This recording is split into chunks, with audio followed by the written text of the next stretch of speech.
Villon's Wife. By Osamu Dazai. I was awakened by the frantic sound of the front door opening, but since it was surely my drunken husband returning home late at night, I pretended to be asleep. He turned on the light in the next room, and with loud, rough breaths, he rummaged through the drawers of his desk and bookcase, apparently searching for something. Eventually, I heard a thud as he slumped onto the tatami floor. All that remained was his harsh, ragged breathing. I had no idea what he was doing. Still lying in bed, I said, "Welcome home. Have you eaten yet? There are rice balls in the cupboard." "Oh, thank you," he replied with unusual tenderness. "How's the boy? Does he still have a fever?" he asked. This was also unusual.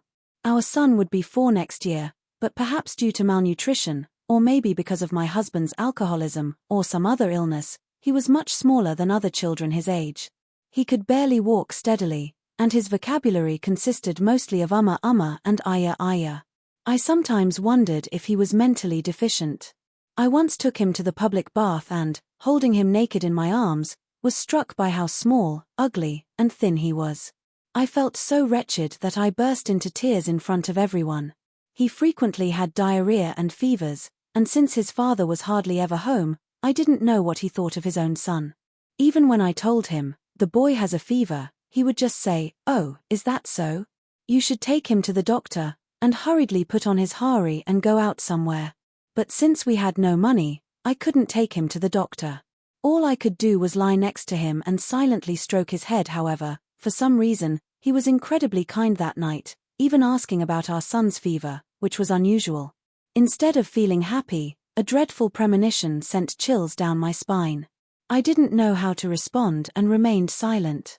For a while, all I could hear was my husband's heavy breathing. "Excuse me," a woman's thin voice came from the entrance. I felt a shock, as if I had been doused with cold water. "Excuse me, Mr. Otoni?" This time, the voice was slightly sharper. At the same time, I heard the front door open. "Mr. Otoni, are you there?" a clearly angry voice said, and my husband finally seemed to have gone to the entrance. "What is it?" he replied with a strangely evasive response, sounding terribly flustered. "What is it? Don't play dumb," the woman hissed. "You have a decent house like this, and yet you resort to thievery? What's gotten into you? Stop with the bad jokes and return it. Otherwise, I'm going straight to the police." "What are you talking about? Don't be ridiculous. This is no place for you. Get out. If you don't leave, I'll report you." Then another man's voice joined in. "Sensei, you've got some nerve. This is no place for you," he says. "The audacity. This is different. Stealing money from others. There's a limit to your jokes, you know. Do you have any idea how much my wife and I have struggled because of you? And yet, you pull a stunt like this tonight? Sensei, I'm disappointed in you." "Blackmail," my husband retorted, trying to sound imposing, but his voice trembled. "Extortion. Get out. If you have complaints, come back tomorrow. Don't you talk back to me, Sensei. You've become a full-fledged crook. Looks like we have no choice but to go to the police." The man's words were laced with such intense hatred that it made my skin crawl. "Do what you want," my husband shouted, his voice now high-pitched and hollowed. I got up, threw a hari over my nightgown, and went to the entrance. "Welcome," I greeted the 2 visitors. "Oh, is this your wife?" One of the men, a round-faced man in his 50s wearing a short coat, nodded slightly in my direction without a smile. The woman was thin and small, in her late 30s, and neatly dressed. "I apologize for coming at such a late hour," she said, also without a smile, taking off her shawl and bowing to me. Suddenly, my husband tried to dash outside, slipping on his jita. "Hold it right there," the man shouted, grabbing my husband's arm. The 2 struggled briefly. "Let go. I'll stab you." A jackknife flashed in my husband's right hand. It was his prized possession, and I was sure it had been in his desk drawer. So that's what he was rummaging for when he came home. He must have anticipated this and taken the knife with him. The man stepped back. Taking advantage of the opening, my husband, like a large crow, flapped his hari sleeves and rushed outside.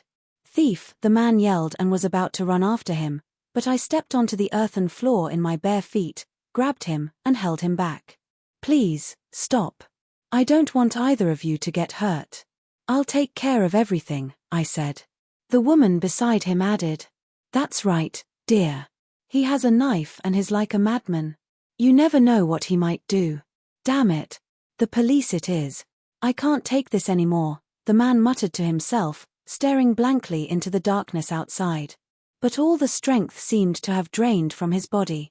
I'm so sorry. Please, come in and tell me what happened, I said, stepping up onto the raised wooden platform by the entrance and kneeling. Perhaps I can resolve this. Please, come in. It's a humble dwelling, but... The two guests looked at each other and nodded slightly. Then the man composed himself and said, No matter what you say, our minds are made up. But I will explain the situation to you. Yes, please. Come in. And please, take your time. Well, we can't exactly take our time, the man said, starting to take off his coat. Please, leave it on. It's cold, truly.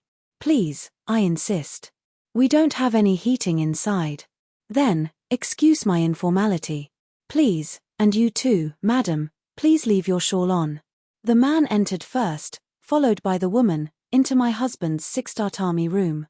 They both gasped at the sight of the decaying tatami mats, the torn shoji screens, the crumbling walls, the sliding doors with peeling paper revealing the wooden frame, and the empty bookcase in the corner that I offered them the worn-out zabuton cushions with exposed cotton stuffing. The tatami mats are dirty, so please, make yourselves comfortable on these, I said, then formally greeted them again. It's a pleasure to meet you. I'm so sorry for all the trouble my husband has caused you. And tonight, I have no words to apologize for his dreadful behavior. He has such a peculiar temperament. I choked up and tears welled up in my eyes. Madam, I'm truly sorry to ask, but how old are you? The man asked, sitting cross-legged on the tattered cushion, resting his elbow on his knee, his chin in his fist, and leaning forward. Me? Yes. Your husband is 30, isn't he? Yes, I'm 4 years younger. So, you're 26. This is awful. You're still so young. Well, I suppose it makes sense. If your husband is 30, then of course, but I'm surprised. I've been thinking the same thing, the woman said, her face emerging from behind the man's back. With such a fine wife, why does Mr. Otani behave so, you know? He's sick. He's ill. He wasn't this bad before, but he's gotten worse, the man said with a heavy sigh. Actually, madam, he continued in a formal tone, my wife and I run a small restaurant near Nakano Station. We're both originally from Gunma Prefecture. I used to be an honest merchant, but I suppose I have a bit of a restless spirit. I grew tired of the petty business of dealing with farmers in the countryside, so about 20 years ago, I brought my wife to Tokyo. We both started working as live-in staff at a restaurant in Asakasa. We had our share of ups and downs, but we managed to save some money. So, in 1936, was it? We rented a small, dingy 6 tatami room with a narrow earthen floor near Nakano Station and opened a modest eatery catering to customers who spend, at most, 1 or 2 yen per visit. It wasn't much, but we were content with our simple life and diligently worked together. Perhaps thanks to that, we were able to stock up on shochu and gin, which allowed us to keep our business going during the wartime shortages when other restaurants had to close down. Our loyal customers also became fiercely supportive, and some even introduced us to military officers who were looking for places to drink. Even as the air raids intensified after the war with America and Britain began, we didn't have any children to worry about and didn't feel like evacuating to the countryside. We decided to stick with our business until our house burned down. We were relieved when the war ended without our place being hit. We then openly stocked up on black market liquor and, to put it simply, that's how we've been living. But just because I'm summarizing our story like this, please don't think that we've had an easy life without any hardships. Life is hell, and the saying an inch of good fortune brings a foot of misfortune is absolutely true. Every bit of happiness is always accompanied by a greater amount of trouble. If a person can go even half a day without any worries, they are truly fortunate. Your husband, Mr. Otani, first came to our restaurant in the spring of 1944, I believe. The war with America and Britain wasn't going that badly yet, or rather, perhaps it was, but we didn't know the reality of the situation. We thought that if we could just hold on for another 2 or 3 years, we might be able to negotiate a peace treaty. I remember Mr. Otani was wearing a kurumgasuri kimono and a haori when he first appeared at our restaurant. But it wasn't just him. Back then, few people in Tokyo wore air-raid attire and most went out casually in their regular clothes. So we didn't find anything particularly sloppy about Mr. Otani's appearance at the time. He wasn't alone that night. I'll be completely frank with you, madam. He came in secretly through the back door with an older woman. Of course, by that time, we kept our front door closed all the time, doing what they called closed-door business. We only allowed a small number of regular customers to enter discreetly through the back door. They wouldn't drink in the earthen-floored area with the chairs, but in the back 6-tatami room with the lights dimmed, quietly getting drunk. The older woman had been a waitress at a bar in Shinjuku until recently. During her time there, she would bring well-paying customers to my restaurant, making them regulars at my place. It was a mutually beneficial relationship. Her apartment was nearby, so even after the Shinjuku bar closed down and she stopped working as a waitress, she would occasionally bring men she knew to our place. We were running low on liquor, and even with good customers, having more drinkers wasn't as welcome as it used to be. In fact, it was becoming a nuisance. But she had brought us many big spenders over the previous 4 or 5 years, so out of obligation, we continued to serve drinks to anyone she introduced without complaint. So when your husband came in with this older woman, Oki-chan, through the back door, we didn't suspect anything and showed them to the back room as usual, serving them shochu. That night, Mr. Otani drank quietly, let Oki-chan pay the bill, and left with her through the back door. But for some strange reason, I couldn't forget his quiet and refined demeanor that night. I wonder if demons always appear so unassuming and innocent when they first enter someone's life. From that night on, our restaurant was cursed by Mr. Otani. About 10 days later, he came back alone, this time slipping in through the back door and suddenly thrusting a 100 yen bill into my hand. 100 yen was a lot of money back then, madam. It was equivalent to 2 or 3,000 yen today, maybe even more. He forced it into my hand and pleaded with me, smiling timidly. He already seemed quite drunk, but anyway, as you know, madam, he has an incredible tolerance for alcohol. Just when you think he's drunk, he suddenly starts speaking seriously and coherently. No matter how much he drinks, we've never seen him stumble. People in their late 20s are in their prime, full of energy and able to hold their liquor, but he was exceptional. That night, he seemed to have already had quite a bit to drink somewhere else, but he still downed 10 cups of shochu at my place, one after another, remaining mostly silent. When my wife and I tried to make conversation, he just smiled shyly and nodded vaguely. Suddenly, he asked for the time and got up to leave. When I told him about the change, he said, "No, it's fine." I insisted, and he grinned and said, "Then please keep it for next time. I'll be back." And with that, he left. But madam, that was the one and only time we ever received any money from him. After that, for 3 years, he always had some excuse, and never paid a single yen, while practically drinking us dry all by himself. It's unbelievable, isn't it? I couldn't help but burst out laughing. A wave of inexplicable amusement washed over me. I quickly covered my mouth and looked at the landlady, who also looked down and laughed awkwardly. Then her husband gave a wry smile, as if he couldn't help it. Well, it's really not a laughing matter, but it's so absurd, it makes you want to laugh.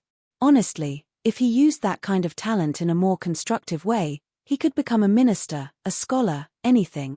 It seems we're not the only ones who have been taken advantage of by him and left out in the cold.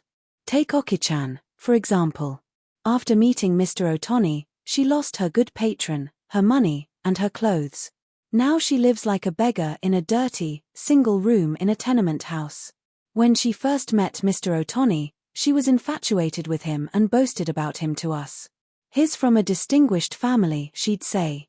"He's the second son of Baron Otani, a branch family of a lord from Shikoku. He's disowned now because of his lifestyle, but when his father dies, he and his older brother will inherit the family fortune. He's brilliant, a genius.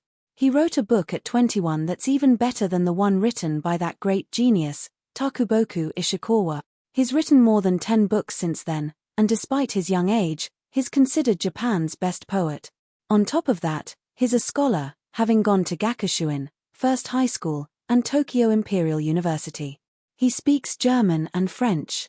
Oh, it was terrifying, the way Oki-chan described him, like he was some kind of god. But it wasn't all lies, it seems. We heard from others that he was indeed the second son of Baron Otoni and a famous poet. So even my old woman here got caught up in the excitement, competing with Oki-chan for his attention. People of good breeding are different, she'd say, eagerly awaiting his visits. It was unbearable. I guess the aristocracy doesn't mean much anymore, but before the war ended, the best way to seduce a woman was to claim to be a disowned son of a noble family. It strangely appeals to women. I suppose it's what they call a slave mentality these days. I, on the other hand, am a man, and a shrewd one at that. So, with all due respect, madam, being the second son of a branch family of some lord from Shikoku doesn't make him any different from us. I certainly wouldn't be so foolish as to be infatuated with him.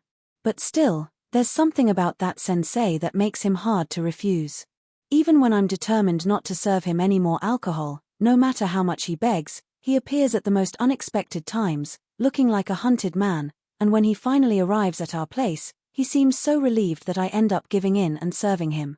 He doesn't cause a scene when he's drunk, and if he just paid his bills properly, he'd be a good customer. He doesn't brag about his background or boast about being a genius. When Oki-chan tries to promote him and his greatness to us while he's around, he just says something completely different like, "I need money, I want to pay my bill," and ruins the mood. He's never paid us for his drinks, but Oki-chan sometimes pays for him. And besides Oki-chan, there's another woman, a secret one, who seems to be someone's wife. She sometimes comes with him and leaves a generous amount of money, presumably on his behalf. We're in business, you see, so if it weren't for those occasional payments, we couldn't keep serving drinks for free, even to Mr. Otoni, or even a prince, for that matter. But those sporadic payments weren't nearly enough to cover his tab. We were losing a lot of money. We heard that he had a house in Koganei with a proper wife, so we thought about going there to discuss his bill. We tried to subtly ask Mr. Otoni for his address, but he caught on right away and said unpleasant things like, "If you don't have it, you don't have it. Why are you so worried? Don't spoil our relationship by fighting over money." But we still wanted to find out where he lived, so we tried following him a few times, but he always managed to shake us off. Then Tokyo was hit with a series of air raids. In the midst of all the chaos, Mr. Otoni would barge in wearing a combat helmet, help himself to a bottle of brandy from the closet, gulp it down while standing, and disappear like the wind. There was no talk of payment or anything. Then the war ended, and we were finally able to openly procure and sell black market liquor. We put up a new Noren curtain at the entrance and, despite being a poor establishment, we hired a young girl to add some charm to the place. But then that demonic sensei reappeared, this time without a female companion, always accompanied by 2 or 3 newspaper or magazine reporters. According to them, now that the military was in decline, poets who had been struggling were finally gaining recognition. Mr. Otoni would entertain these reporters with strange talk about foreign names, English, philosophy, or something equally incomprehensible, then suddenly get up and leave, never to return. The reporters would look disappointed and say, "Where did he go? Should we get going too?" and start getting ready to leave. I'd stop them and say, "Please wait. He always runs off like that. I'll have to ask you to pay his bill." Some would obediently pool their money and pay, but others would get angry and say, "Make Otoni pay. We're living on a 500 yen budget." Even then, I'd say, "Do you have any idea how much he owes us? If you can collect that from him, I'll give you half." The reporters would be stunned and say, "We had no idea Otoni was such a scoundrel. We're never drinking with him again. We don't have 100 yen on us tonight. We'll bring it tomorrow, so keep this as collateral," and boldly take off their coats. People say that reporters are ill-mannered, but compared to Mr. Otoni, they're honest and straightforward. If Mr. Otoni is the second son of a baron, these reporters are worth at least as much as the eldest son of a duke. For those occasional payments, we couldn't keep serving drinks for free, even to Mr. Otoni, or even a prince, for that matter. But those sporadic payments weren't nearly enough to cover his tab. We were losing a lot of money. We heard that he had a house in Koganei with a proper wife, so we thought about going there to discuss his bill. We tried to subtly ask Mr. Otani for his address, but he caught on right away and said unpleasant things like, "If you don't have it, you don't have it. Why are you so worried? Don't spoil our relationship by fighting over money."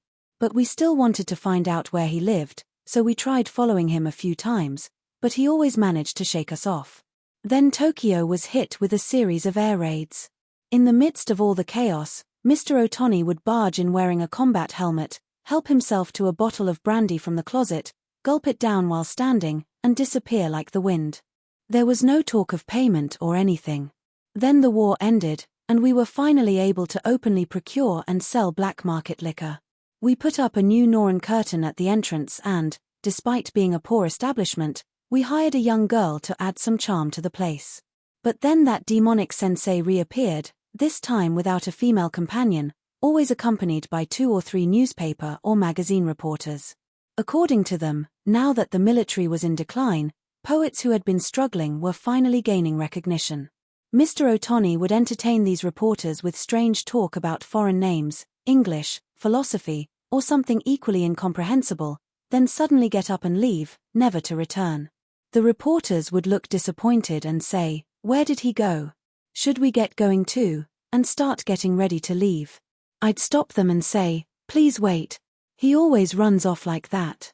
I'll have to ask you to pay his bill." Some would obediently pool their money and pay, but others would get angry and say, "Make Otani pay. We're living on a 500 yen budget." Even then, I'd say, "Do you have any idea how much he owes us? If you can collect that from him, I'll give you half." The reporters would be stunned and say, "We had no idea Otani was such a scoundrel. We're never drinking with him again. We don't have 100 yen on us tonight. We'll bring it tomorrow, so keep this as collateral," and boldly take off their coats. People say that reporters are ill-mannered, but compared to Mr. Otani, they're honest and straightforward. If Mr. Otani is the second son of a baron, these reporters are worth at least as much as the eldest son of a duke. After the war, Mr. Otani drank even more heavily, his features grew harsher, and he started making vulgar jokes he'd never uttered before. He even punched one of the reporters he brought in, starting a brawl. And it seems he seduced and took advantage of the young girl working at our restaurant. We were shocked and troubled, but what was done was done. We had no choice but to accept it and quietly send the girl back to her parents. When I pleaded with Mr. Otani, "Please, I beg you, don't ever come back," he responded with threats like, "Don't talk back to me, you black marketeers. I know all about you," and then shamelessly showed up again the next night. Perhaps we were being punished for dealing in black market goods during the war by having to deal with this monstrous man. But tonight, he crossed the line. Poet or sensei or whatever, he's nothing but a thief. He stole 5,000 yen from us and ran away. These days, with the high cost of supplies, we only keep about 500 or 1,000 yen in cash at home. Honestly, we have to use the day's earnings immediately to buy new stock. The only reason we had 5,000 yen tonight was because it's almost New Year's Eve, and I had just collected that much by going around to our regular customers. We needed to hand that money over to our supplier tonight, or we wouldn't be able to continue our business after the new year. It was that important. My wife had counted the money in the back room and put it in the drawer of the cupboard. That man, while drinking alone at the counter, must have seen her do it. He suddenly got up, walked straight into the 6-tatami room, silently pushed my wife aside, opened the drawer, grabbed the 5,000 yen bundle, stuffed it into his hari pocket, and before we could react, he dashed out of the restaurant. I shouted and chased after him with my wife. I even thought about yelling "thief" to gather people on the street and have him caught. But after all, we knew Mr. Otani, and it seemed too cruel. We were determined not to lose sight of him tonight, to follow him wherever he went, to find out where he lived, and then calmly ask him to return the money. We're weak-willed merchants, you see. So we joined forces, finally tracked him down to this house tonight, suppressed our anger, and politely asked him to return the money. And then, what does he do? He pulls out a knife and threatens to stab us. Honestly, what a... Once again, I was overcome with inexplicable laughter and burst out laughing. The landlady also blushed and chuckled. I couldn't stop laughing, and although I felt bad for the landlord, I found the whole situation strangely hilarious. I laughed until tears streamed down my face. I wondered if this was the feeling my husband meant when he wrote about the great laughter at the end of civilization in one of his poems. Point 2. But of course, this wasn't something to laugh about. I thought hard about it and told them that night, "I will take care of this. Please don't involve the police just yet. I'll visit you tomorrow and explain everything." I got their address in Nakano and, after much pleading, convinced them to leave for the night. Then I sat alone in the middle of the cold six-tatami room and pondered, but I couldn't come up with any good solutions. I stood up, took off my hari, slipped into the futon where my son was sleeping, and stroked his head, wishing that the night would never end and my father used to run an Odin stall by the Hayatan pond in Asakasa Park. My mother died young, so it was just the two of us living in a tenement house and running the stall together. That man would sometimes stop by the stall, and before I knew it, I was deceiving my father and meeting him in secret. When I got pregnant with our son, after much turmoil, I somehow became his wife, though of course, we weren't legally married. Our son was illegitimate. He would often leave home and not return for 3 or 4 nights, or even a whole month. I had no idea where he went or what he did. When he did come home, he was always drunk, his face pale, breathing heavily, silently staring at me, sometimes bursting into tears. Other times, he would suddenly crawl into my futon, hold me tightly, and say things like, "Oh, no. I'm scared. I'm so scared. Help me." He would tremble all over, and even in his sleep, he would talk in his sleep or moan. Then, in the morning, he would be dazed, like a shell of a person, and suddenly disappear again, not returning for another 3 or 4 nights. A few of his old acquaintances from the publishing world, concerned about me and our son, would occasionally bring us money, which is how we managed to survive until now that I was drifting off to sleep when I suddenly opened my eyes and noticed the morning light filtering through the gaps in the rain shutters. I got up, got dressed, put my son on my back, and went outside. I couldn't bear to stay inside any longer. With no particular destination in mind, I walked towards the station. I bought some candy at a stall in front of the station and let my son suck on it. Then, on a whim, I bought a ticket to Kikiji and got on the train. Hanging onto a strap, I absent-mindedly looked at a poster on the train's ceiling and saw my husband's name. It was an advertisement for a magazine in which he had apparently published a long essay titled François Villon. As I stared at the title and my husband's name, for some reason, I felt a surge of sadness, and tears welled up, blurring my vision. I got off at Kikiji and walked to Inokashira Park, a place I hadn't visited in years. The cedar trees by the pond had all been cut down, and the area felt strangely bare and desolate, like a construction site. It was completely different from how I remembered it. I took my son off my back and we sat together on a broken bench by the pond. I gave him the sweet potato I had brought from home. "Look, son, isn't it a beautiful pond? There used to be so many carp and goldfish in this pond, but now there's nothing. How boring." For some reason, my son, his mouth full of sweet potato, let out a strange giggle. He seemed almost idiotic, even to me. His own mother sitting on that bench by the pond wouldn't solve anything, so I put my son back on my back and wandered back towards Kikiji Station. I browsed the bustling stalls and then, without any plan or forethought, as if drawn by some dreadful, magical force, I bought a ticket for Nakano, got on the train, and went to their small restaurant, following the directions I had been given. The front door was closed, so I went around to the back and entered through the kitchen door. The landlord was out, and the landlady was cleaning the restaurant by herself. The moment our eyes met, I blurted out a lie, something I hadn't planned at all. I think I can return the money. Tonight, or tomorrow, anyway, it's definite, so you don't have to worry anymore." "Oh my, that's wonderful," she said, her face brightening slightly. But there was still a hint of doubt and unease in her expression. "It's true, Someone will definitely bring it here. Until then, I'll stay here as a hostage. That should put your mind at ease, right? I'll help out at the restaurant until the money arrives." I took my son off my back and left him to play alone in the back six-tatami room while I busied myself with chores. My son was used to playing by himself and wasn't a bother at all. Perhaps because of his slowness, he wasn't shy around strangers and even smiled at the landlady. When I went out to do the shopping for her, he apparently played quietly in the corner of the room with an empty can the landlady gave him as a toy. Around noon, the landlord returned from buying fish and vegetables. As soon as I saw him, I quickly repeated the same lie I had told his wife. He looked stunned and said in a surprisingly calm, instructive tone, "Well, but madam, you can't count on money until it's in your hands." "No, but this is really certain. So please trust me and don't make a fuss about it today.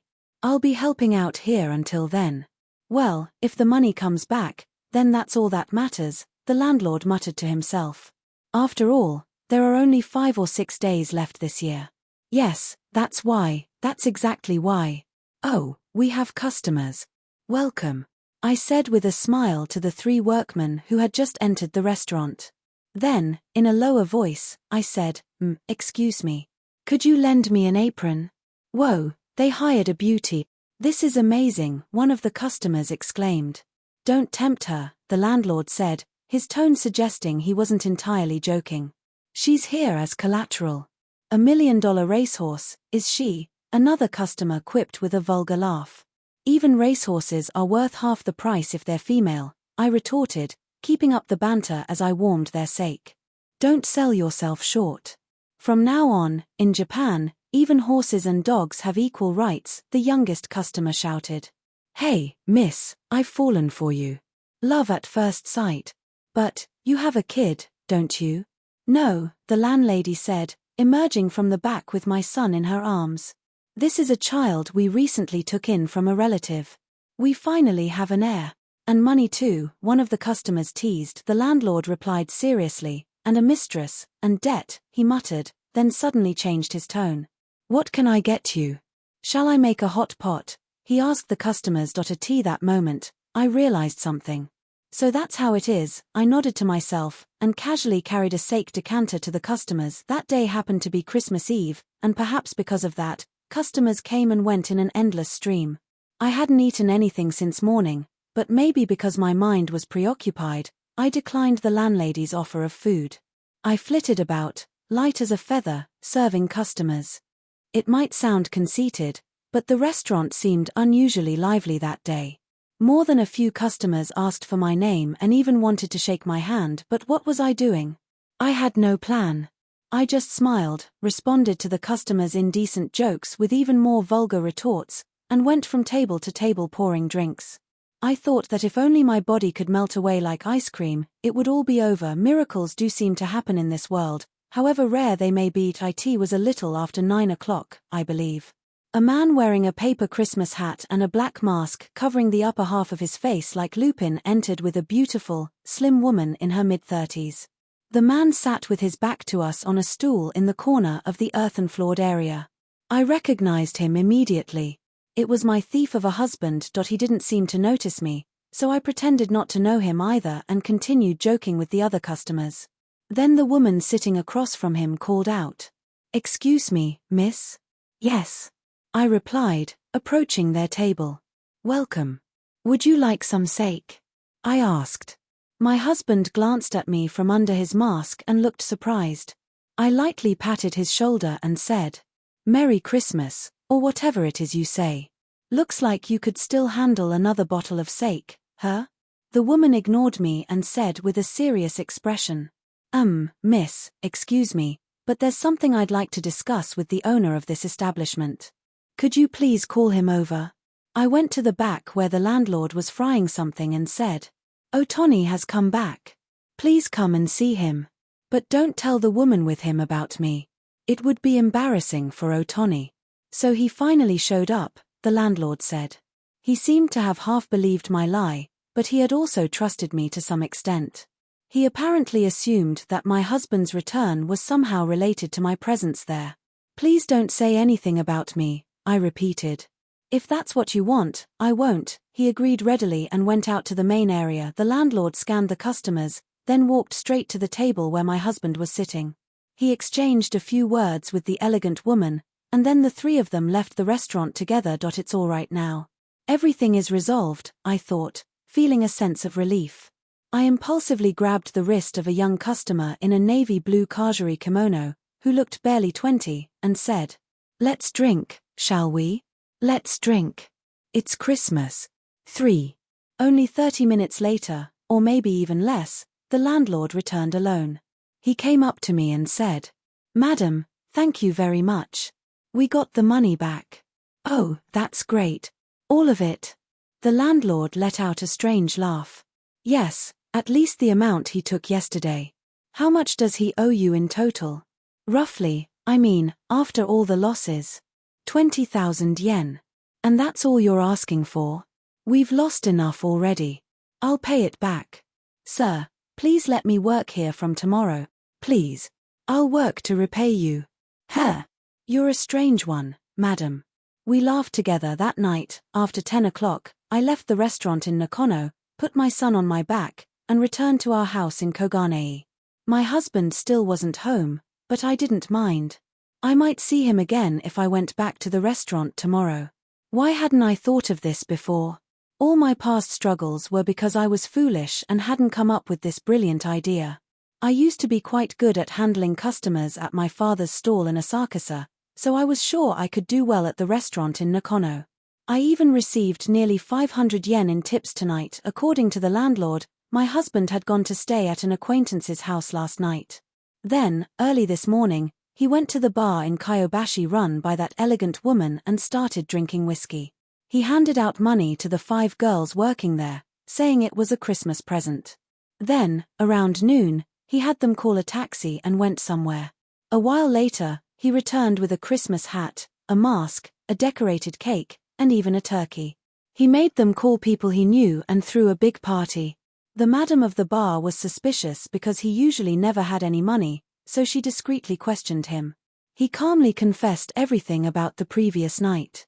It seems the madam wasn't a stranger to Otoni, and she was concerned that things would get messy if the police got involved, so she personally covered the money and had him take her to the restaurant in Nakano. The landlord had said to me, "I had a feeling it was something like that, but madam, how did you know where to find him? Did you ask one of his friends?" He seemed to think that I had anticipated all this and come to the restaurant beforehand. I just laughed and said, "Well, yes, of course." My life from the next day onwards was completely different. It became carefree and enjoyable. I went to a hairdresser and had my hair done. I bought new makeup, had my clothes mended, and the landlady even gave me 2 pairs of new white tabi socks. The heavy feeling in my chest was completely gone. I wake up and have breakfast with my little boy. After making his lunch, I carry him on my back and head to work in Nakano. Since it's New Year's Eve and New Year's season, it's the busiest time for the shop. At Tsubakiya, I'm known as Sak-chan. That's my name at the establishment. These days, Sak-chan is so busy her head spins. Every couple of days, my husband comes in for drinks, makes me pay his bill, then disappears suddenly. Late at night, he'll peek into my shop and softly say, "Shall we go home?" I nod and start getting ready to leave, and often we happily walk home together. Why didn't we always do things this way? I'm so happy now. Women don't have happiness or unhappiness. Is that so? When you say it like that, I start to think maybe it's true. But then, what about men? Men only have unhappiness. We're always fighting against fear. I don't understand. But I want to keep living like this forever. The owner and his wife at Tsubakiya are such good people. They're fools. Country bumpkins. But they're quite greedy. They let me drink, thinking they'll profit from me in the end. Well, that's just business, isn't it? But isn't there more to it than that? You had an affair with the owner's wife, didn't you? Long ago. Does the owner know? He seems to know everything. I heard him sigh once, saying something about debts and troubles. I may sound pretentious, but I desperately want to die. I've thought about death since I was born. It would be better for everyone if I died. I'm certain of that. And yet, I can't seem to die. Some strange, frightening godlike thing keeps holding me back. It's because you have your work. Work means nothing. There are no masterpieces or failures. If people say something is good, it becomes good. If they say it's bad, it becomes bad. It's just like breathing in and out. What's terrifying is that somewhere in this world, there must be a God. Don't you think there is? Don't you think there is? I don't know. I see. After working at the shop for 10 or 20 days, I began to notice that every single customer who came to drink at Tsubakiya was a criminal in some way. I started to think my husband was actually one of the gentler ones. And it wasn't just the customers, everyone walking on the street seemed to be hiding some dark sin. Once, a well-dressed woman in her 50s came to the back door of Tsubakiya selling sake for 300 yen per bottle, which was cheaper than market price. The owner's wife bought it right away, but it turned out to be watered down. In a world where even such a refined-looking lady had to resort to such schemes, I thought it must be impossible to live without having something to hide. I wondered if, like in a card game where collecting all minuses can turn into a plus, could the same thing happen with the world's morality? If there is a God, please appear. At the end of January, I was assaulted by a customer at the shop. It was raining that night. My husband didn't show up, but Mr. Yajima, a publishing man who was an old acquaintance of my husband and occasionally brought me living expenses, came in with another man who seemed to be in the same business, also around 40 like Yajima. While drinking, they loudly discussed, half-jokingly, whether it was appropriate or not for Otoni's wife to be working in such a place. I laughed and asked, "Where is that wife of his?" Yajima replied, "I don't know where she is, but she's certainly more refined and beautiful than Sakchan from Tsubakiya. That hurts. I'd like to spend even just one night with someone like Otoni. I like cunning men like him." "See what I mean," said Yajima, turning to his companion with a twisted smile. By that time, the reporters who came with my husband knew I was Otoni the poet's wife, and some curious people would come specifically to tease me about it. The shop became livelier, and the owner wasn't entirely displeased about it. That night, after Yajima and his friend finished discussing some black market paper deals, they left around 10. Since it was raining and my husband didn't seem likely to appear, I started preparing to leave, even though one customer remained. I picked up my sleeping boy from the corner of the 6-mat room and strapped him to my back. "May I borrow an umbrella again?" I asked the owner's wife quietly. "I have an umbrella." "Let me walk you home," said the remaining customer, a thin, small-built man around 25 or 26 who looked like a factory worker. He stood up with a serious expression.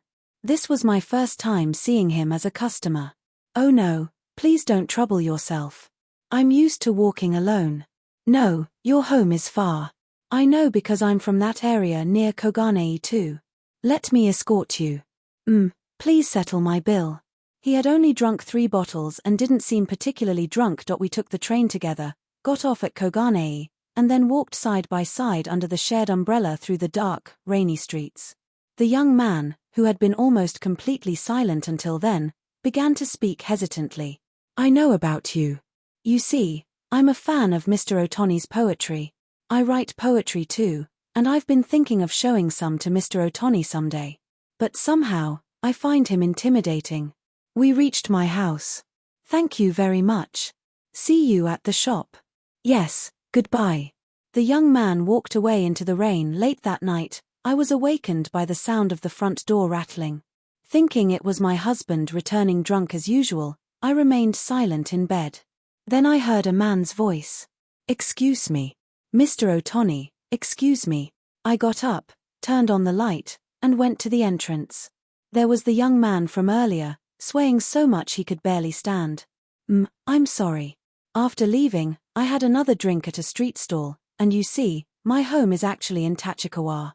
When I got to the station, there were no more trains. Please, I'm begging you. Let me stay. I don't need a futon or anything. The entrance platform will do.